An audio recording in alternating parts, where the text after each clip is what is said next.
Asnawi Mangku Alam resmi bergabung ke klub utama Liga Thailand yakni Port FC. Puluhan ribu tiket ludes terjual pada laga Indonesia kontra Australia. Stadion Jasim bin Hamad akan memerah. Mengaku takjub dengan timnas Indonesia, gelandang Australia ini tidak sabar menghadapi Indonesia di bawah dukungan supporter timnas. Serta beberapa berita timnas Indonesia hari ini. Selengkapnya hanya di Kickoff Football.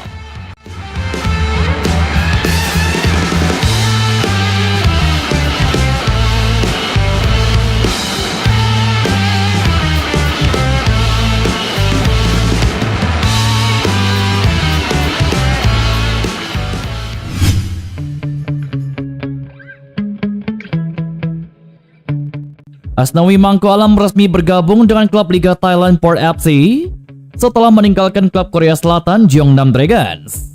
Kepastian itu disampaikan Port FC melalui akun Instagram resmi klub pada Jumat sore kemarin. Port FC merekrut Asnawi di hari terakhir bursa transfer paruh musim Thai League 1. Asnawi direkrut untuk mengisi kuota pemain ASEAN.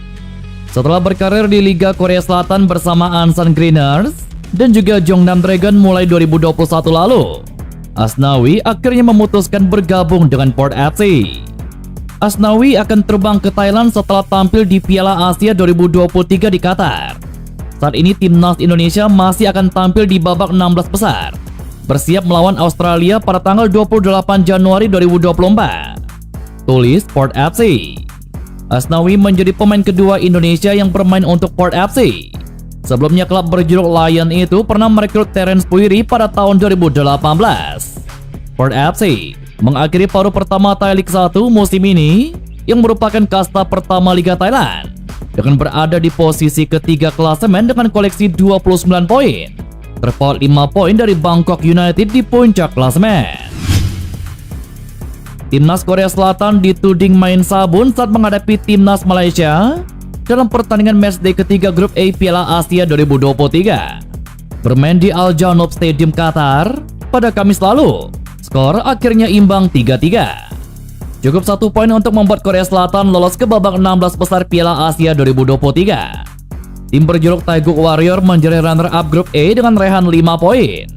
Di balik hasil imbang tersebut muncul tudingan Korea Selatan sengaja tidak menang atas timnas Malaysia karena mereka bakal menjadi juara grup, dan itu berarti bertemu timnas Jepang runner-up grup D di babak 16 besar.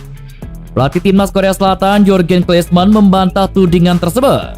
Tidak ada niatan dari mereka untuk sengaja melepaskan keunggulan atas timnas Malaysia dalam pertandingan kemarin. Menurut juru taktik asal Jerman tersebut, di luar perlawanan timnas Malaysia yang luar biasa, seharusnya Son Heung-min dan kawan-kawan bisa memenangkan pertandingan. Kami bukan mau menghindar bertemu Jepang. Sudah tentu ini bukan tujuan kami untuk melepaskan 3 gol keunggulan. Kami juga mau jadi juara grup. Karena itu targetnya. Saya mengakui Malaysia bermain dengan sepenuh hati dan Anda perlu memberi kredit kepada mereka. Tapi memang seharusnya kami memenangkan pertandingan ini, jelas Klinsmann. Lolos ke babak 16 besar dengan status runner-up grup A tidak lantas membuat Korea Selatan terhindar dari lawan berat, karena mereka akan menghadapi timnas Arab Saudi sebagai juara grup F.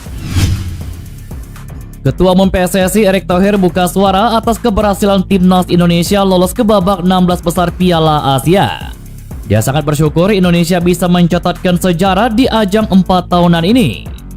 Perjuangan luar biasa dari pemain, pelatih, dan ofisial untuk bisa membawa Indonesia ke babak 16 besar, serta doa seluruh masyarakat Indonesia yang tidak pernah berhenti untuk timnas, jelas Erick Thohir. Meskipun demikian, Erick Thohir mengingatkan kepada pemain timnas Indonesia bahwa perjuangan mereka belum selesai. Dia meminta para pemain untuk tetap tampil habis-habisan di laga selanjutnya.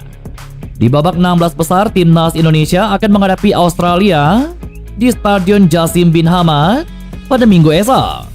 Perjuangan Indonesia tidak ringan karena Australia tampil cukup menjanjikan di fase grup. Socceroos berhasil menyegel juara grup A tanpa terkalahkan. Australia berhasil mengantongi 7 poin. Pada pertandingan penentu langkah timnas Garuda Minggu besok, ada kemungkinan Stadion Jasim bin Hamad akan dipenuhi oleh supporter tim Merah Putih. Sama halnya saat ketika timnas Indonesia menjamu timnas Jepang pada laga pamungkas grup D kemarin. Stadion Altumama Doha Qatar 80% dipenuhi oleh supporter tanah air. Dukungan dari para supporter sangat dibutuhkan saat ini oleh skuad Sintayong. Mengingat lawan yang akan dihadapi juga bukan negara biasa. Seperti diketahui, skuad timnas Australia banyak yang merumput di Liga Eropa dan juga bermain di Liga Australia yang berkembang pesat. Mereka juga berpostur tubuh di atas rata-rata pemain Asia lainnya, termasuk Indonesia. Hal itu jelas akan dimanfaatkan Australia kala bertemu skuad Garuda nanti. Sebagai supporter timnas Indonesia, pastinya mereka mengingatkan agar skuad Garuda tidak takut menghadapi tim negeri Kangguru tersebut. Supporter menyarankan timnas Indonesia bermain dari kaki ke kaki, mengurangi kesalahan mendasar, membatasi umpan lambung, dan bermain tanpa beban. Gelandang timnas Australia Jackson Irvine mengaku telah menyaksikan performa timnas Indonesia dalam beberapa pertandingan di gelaran Piala Asia 2023. Jackson pun langsung terkesima dengan permainan timnas Indonesia dengan melontarkan pujian.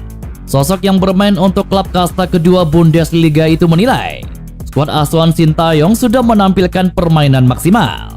Namun harapan untuk skuad Garuda masih ada bila melihat head-to-head dari kedua tim. Dikutip dari data Transfermarkt, timnas Indonesia pernah 2 kali meraih kemenangan atas Australia. Kemenangan pertama terjadi pada tahun 1960. Kala itu timnas Indonesia mengalahkan Australia dengan skor 2-0 dalam laga kualifikasi Olimpiade. Timnas Indonesia lalu kembali menumbangkan Australia dengan skor 1-0 pada tahun 1981. Secara total, timnas Indonesia sudah bertemu Australia sebanyak 13 kali. Dari 13 pertemuan, timnas Indonesia meraih 2 kemenangan, 3 hasil seri, dan 8 kali kekalahan. Laga nanti merupakan pertemuan pertama bagi Australia dan timnas Indonesia sejak duel terakhir di kualifikasi Piala Asia pada tahun 2010. Kala itu Australia meraih kemenangan 1-0 atas timnas Garuda. Jackson pun mengaku sudah tidak sabar untuk melawan timnas Indonesia di fase 16 besar Piala Asia. Apalagi diketahui pada laga tersebut nanti bakal dipenuhi oleh banyak supporter timnas Indonesia maupun supporter timnas Australia. Saya telah menonton sebagian besar pertandingannya dan timnas Indonesia melakukannya dengan sangat baik. Kami memperkirakan pertandingan yang sulit seperti biasanya, melawan tim yang telah menunjukkan kemampuan mencetak gol. Menyenangkan bermain melawan tim baru yang berbeda, lawan baru, jenis sepak bola yang sangat berbeda, dan itu akan sangat menarik. Aku sangat menantikannya, jelas Jackson Irvine. Kejutan timnas Indonesia di Piala Asia 2023 sebenarnya sudah diprediksi jauh hari oleh pakar asal Inggris, yakni Steve Derby.